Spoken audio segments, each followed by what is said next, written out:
নমস্কার, কেমন আছেন সবাই? সুপ্রিয়ার ঘরকন্না একটা ভিডিওতে সবাইকে স্বাগত। এখন বাজে 6টা।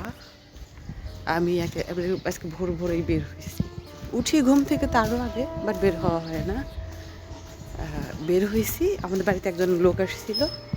ওনার আজকে আমাদের এখান থেকে ট্রেন আছে, চট্টগ্রামে যাবে। আমাদের বাড়ির পাশেই একেবারে ট্রেন স্টেশন।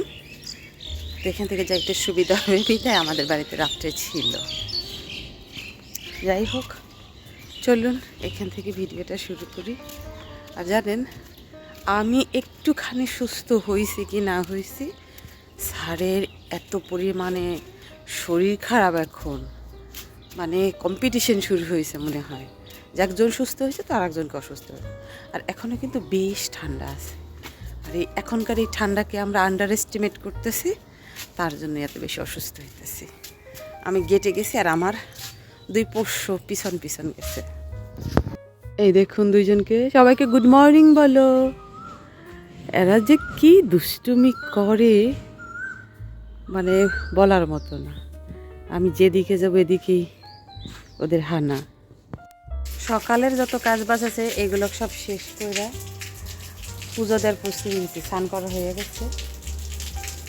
শীত যেতে না যেতেই জানেন কারেন্ট কি বাজে একটা ব্যবহার শুরু করে দিচ্ছে। আর এখানে দেখেন আমার পোষ্যরা কি করছে, ওদের এই যে ফেভারিট একটা কাজ, এই বালুগুলো করে গর্ত খুঁজছে। ওইখানে এখন চুপটি করে বসে আছে।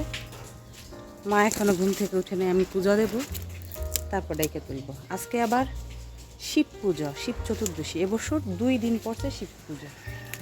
এখন ভাবতেছি যে আজকে থাকবো না আগামীকাল থাকবো। আগামীকাল আবার রাতের বেলায় থাকবে না চতুর্দশী। দেখা যাক মা ঘুম থেকে উঠুক কি বলে। আগে আমি পুজোটা দিই, সকালের পুজোটা। সকালে কিছু কাজ সেরে চলে আসি রান্নাঘরে। আজকে একটুখানি ভাজি করবো আর তার সাথে রুটি। ভাজির মধ্যে দিছি একটুখানি শিম, আমাদের গাছেরই শিম, ফুলকপি, আরও ছোটো ছোটো যে আলুগুলো হয় ওইগুলো, আর রুটি ভাজা দিয়ে মা ছেলে দুজনে খেয়ে নেব। আমার দুষ্টু কুকুরের বাচ্চা দুইটা এত দুষ্টুমি করে, এত জায়গা আমাদের ফাঁকা পাইয়া ইচ্ছা মতো ওই পারে গেছে চলে। আমাদের এই জায়গা কি যে করে। আমাদের গাছে যে বড়ি হয়েছে আমরা তো সব সংরক্ষণ করে না, খাওয়া দাওয়াটাই মেন ছিল আমাদের। তো কয়েকটা বড়ি শুকাইছি। আর এখানে যে শেষের দিকে যে ডালের বড়িগুলো দিয়েছিলাম ছোট ছোট ভাজি খাওয়ার জন্য, সেইগুলো একটু রোদ্দুর দিতেছি। আর এই কয়টা বড়ি শুধুমাত্র শুকাইতে পারছি আমরা। আর এক গাদা কাজ জমে আছে, কিছু কাজ ব্যাংকে জমে আছে, কিছু কম্পিউটারের দোকানে। অসুস্থ বিদায় কোনো কাজই করা হইতেছে না। জানেন, আমার মা একটা কথা বলে যে যেটা ভালো সেটার প্রশংসা না করলে নাকি তুমি মানুষ হিসেবে গণ্য হবে না। এই কথার কারণ হচ্ছে আমি প্রায় অনেক বছর যাবতই পার্লারের সার্ভিস নিচ্ছি। কখনো ফেসিয়াল, কখনো hair treatment, hair cut, brow pluck. আজকে আমি একটু পার্লারে গেছিলাম। পার্লারে যে ওনার, উনি শারীরিকভাবে একটু ডিফিকাল্ট, মানে কি বলবো, কি ভাষায় বললে ঠিক হবে, একটু সমস্যা আছে ওনার। বাট ওনার সার্ভিস এত ভালো। আমি প্রথমবার দেখলাম যে কোনো পার্লারের লোক এত যত্ন করে কাউকে সার্ভিস দেয়। আমার এত ভালো লাগলো। আমি নিজেকে সামলাইতে না পারে ওনাকে বলেই ফেললাম যে আপু, আমি এতদিন তো এত মানুষের কাছ থেকে সার্ভিস নিয়েছি, তারপর আপনার মতো যত্ন করে কারো কাছ থেকে পাই নাই, সত্যি বলতেছি। আমার এত ভালো লাগলো। আমি 100% শিওর এরপরে আমার পার্লারে যে কোনো সার্ভিস হোক আমি ওনার কাছ থেকেই নেব। করে রান্নাটা বসিয়ে আমি একটুখানি কাজ করে নেব। অনেক দিন যাবৎ কিছু শর্ট ডিপ ফ্রিজে ছিল, সেটা ডিফ্রোস্ট হয়ে গেছে। এটার একটা ব্যবস্থা না করলেই হয় না। তার জন্য এখন আমি একটু ব্লেন্ড করে, ঘিটা তুলব না, এখন বাটার করে ফ্রিজে রেখে দেব। আর আমি খুব সিম্পল ওয়েতেই করি। একটুখানি ব্লেন্ড করে এরপর বরফ দিয়ে দিই। এই ট্রের মধ্যে জল ভরে রাখছিলাম, খুব সুন্দর হয়ে গেছে। জানেন, ভাবছিলাম যখন এটা অর্ডার করছিলাম যেটা সিলিকনের হবে, এটা সিলিকনের হয় নাই। যাই হোক, কোনো ব্যাপার না, আমার হয়ে গেছে এখানে বাটার। এই জল সহকারে আমি এখন ফ্রিজে, নর্মাল ফ্রিজে রেখে দেবো। এরপর আমি সময় সুযোগ বুঝে এটা থেকে ঘি করে নেব। মা বলতেছিল ঘি করার কথা, কারণ মা ঘি দিয়ে ভাত খাবে। গরম ভাতে ঘিটা আমিও খুব পছন্দ করি।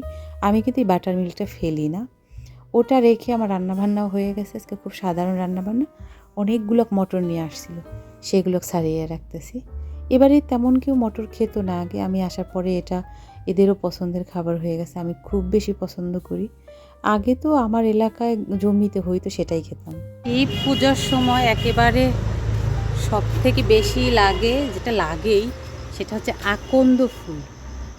এটা আমাদের বাড়িতে নেই, আমাদের ওয়ালের ওই পাশে আছে। তো পাশের বাড়ির বাচ্চাদের কিছু বড়ই দিয়ে আসলাম, আর তার সাথে আমি এই আকন্দ ফুল নিয়ে আসলাম। আস্তে আস্তে আমি রেডি হব, সন্ধে হয়ে গেছে।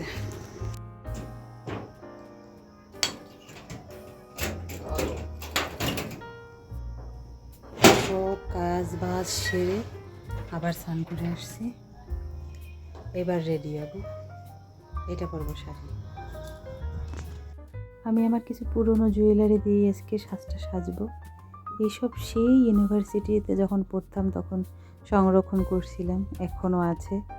আর সাজ মানে কাজলটা পরতেই হবে, কাজল না পরলে আমার একদমই ভালো লাগে না। আজকে মাথায় শ্যাম্পু করছি, বিদের চোখটা লাল হয়ে গেছে। ব্যাস আমি রেডি, এখন বের হব মন্দিরের জন্য। মা বলতেছিল আমি যাব কি না, কিন্তু সন্ধে হয়ে গেছে, আবার মার হাঁটাচলা করতেও খুব কষ্ট হয়ে যায়। আর এরা যদি না আসে গেট পর্যন্ত তাহলে ওদের তো ভালো লাগবেই না। ওরা আমাকে এগিয়ে দিতে আসছে, ছাড়েও যাচ্ছে আমার সাথে, কারণ রাত হয়ে যাবে যেহেতু। সে না গেলে আমার একা একা আসতেও একটু সমস্যা হবে। আর মেন কথা হচ্ছে আমি যেখানে যাচ্ছি সেখানে হাতে গোনা কয়েকজনকে মাত্র আমি চিনি, সবাইকে যেহেতু চিনি না, তার জন্য নিজের কাছে কেমন যেন লাগে। চলে আসছি মন্দিরে, কি সুন্দর সাজিয়েছে চারপাশটা, এত ভালো লাগতেছে। আর সব থেকে বেশি ভালো লাগছে এটা জলের মধ্যে এটা করছে ফোয়ারার মতো, শিপের মাথা দিয়ে একটা ঝর্ণার মতো পড়ছে। এটা দেখতে খুব ভালো লাগছে। আর এটা খুব বড় একটা পুকুর, এই পুকুরের মধ্যে এটা করা খুবই ভালো লাগছে। এখন পর্যন্ত পুজোটা শুরু হয় নাই, আমি তাই বসে আছি, বসে বসে মন্দিরের চারপাশটা সাজানো হয়েছে সেটা উপভোগ করতেছি। আস্তে আস্তে করে মানুষজনের ভিড় বাড়তে আছে। আর খুব গ্রামের পুজোটা খুব মিস করতেছি। আজকে আমাদের গ্রামে অনেক বড় করে পুজো হচ্ছে, সেখানে অনেক দূর থেকেও মানুষ আসে, শুধুমাত্র আমি নাই। তো আমি আর স্যার এখানে বসে আসছি, তার পরিচিত লোকজনরা আসছে, হ্যালো বলতেছে, কথাবার্তা বলে চলে। এই তো আমি মন্দিরের ভেতর চলে আসছি, এখনই পুজো শুরু হবে। এই কয়েকজন মানুষ মিলে প্রথম পুজোটা আমরাই শুরু করব। এরপরে আমাদের পুজোটা হয়ে গেছে, এখন নতুন আর একটা ব্যাচ বসছে। খুব সুন্দর পুজো হয়ে গেছে, এখন বাড়ির দিকে যাইতেছি। অনেক মানুষ আসছে, তো এখন বাড়ির দিকে যাই। খুব ভালো লাগলো এখানে আসার পরে। 2বার দিনের বেলায় পুজো দিচ্ছি, এবছর রাতের বেলায় দিলাম। এখন বাড়ির দিকে যাই। থেকে আসার পরে আগে আমার কাজ হচ্ছে মাকে সব কিছু বলা।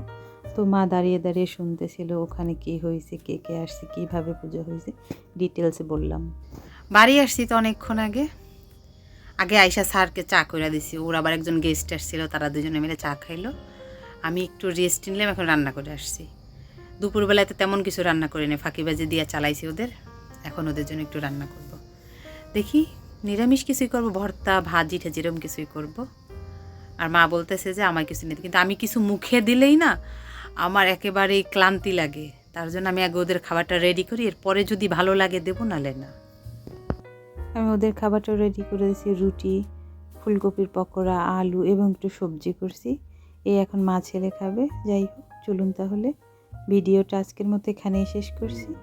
যদি ভালো লেগে থাকে তাহলে অবশ্যই একটা লাইক করে দেবেন। আর ভিডিও সম্পর্কে কিছু জানার থাকলে অবশ্যই কমেন্ট করে জানাবেন। সবাই সুস্থ থাকবেন, ভালো থাকবেন, সাবধানে থাকবেন। দেখা হবে পরবর্তী আরও একটা ভিডিওতে। ততক্ষণের জন্য সবাই ভালো থাকবেন।